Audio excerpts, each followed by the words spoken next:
News Central's Umaru Kirawa joins us live as parents of the Mussa abducted children are protesting, demanding urgent action from the authorities for the rescue of their loved ones. Umaru, I'm sure you've been covering this latest development. What's the latest in the community?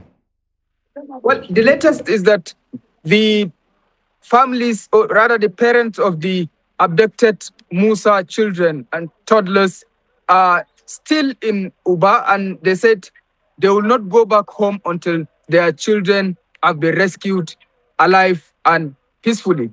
And that has been the major call of the parents since in the morning when they arrived from Mussa to Uba, the headquarters of Askira Uba local government area. They were able to meet the chairman of the local government council, Mada Saidu, and the emir of Uba.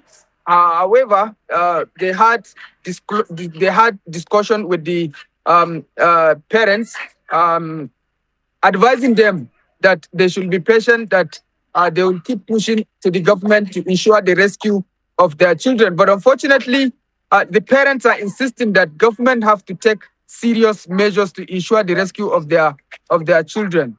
And if you can see behind me, you will see these are all the parents of the abducted children of Mussa. Although I tried to talk to some of them to talk to us, unfortunately they said some of them they cannot speak for now because of the tense and because of the situation they find themselves.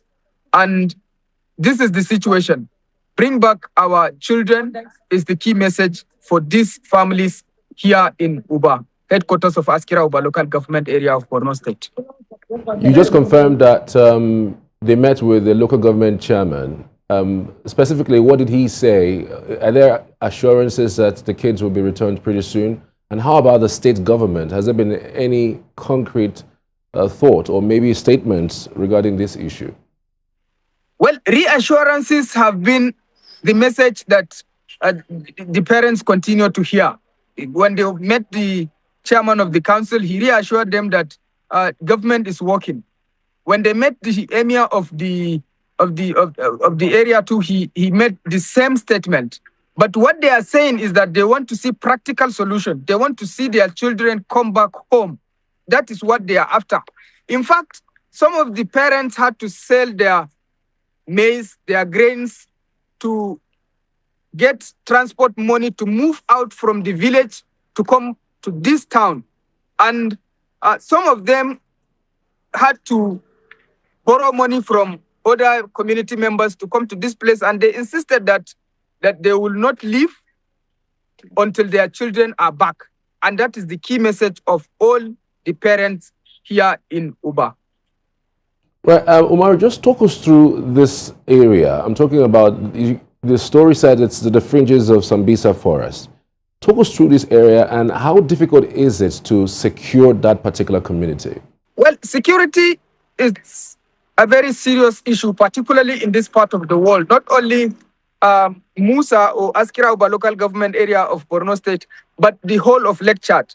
But the good thing is that relative peace is returning to communities. But unfortunately, on the other side of the story, we are seeing children are being kidnapped, sending a very negative message to the communities and, of course, to government and the entirety of the citizenry.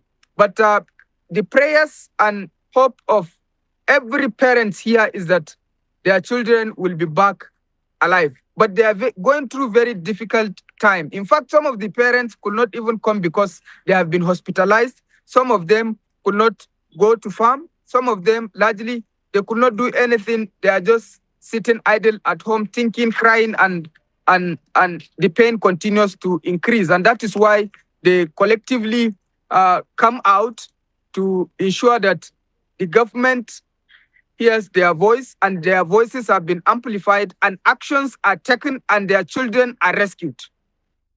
Umaru, many thanks. We truly appreciate your reporting. What we want is that these kids are released and released pretty soon to their parents. Many thanks. We truly appreciate it.